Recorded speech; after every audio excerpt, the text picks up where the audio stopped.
तेरा तो गेम बजाना पड़ेगा। આપણે ગેમ રમીશ.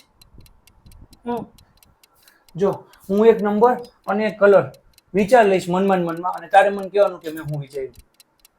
બોલો. નંબર ને કલર મેં બે વિચાર લીધું. બોલ હાર. નંબર બોલ પેલા. 66. ના, ખાલી 12. કલર બોલ. રેડ. બ્લેક. તો મને કેમ ખબર હોય તમને કયો કલર ને કયો નંબર હોય? મને યાદ હોય એવું કે મને તમારા વિચારની થોડી ખબર પડે. તો હું તને ક્યારનો ઈ જ કહું છું. તું હુકામ રિયાણી ઈ તું મને કહીશ નહીં ત્યાં લગી મને ન ખબર પડે. હું કોઈ જાદુગર નથી. બપોરનો ચા વગરનો મને રાખ્યો છે એમને અહીંયા બિહાર દીધો. હું થયું ફાટ મોઢામાંથી. ચા કરી આવ ચા.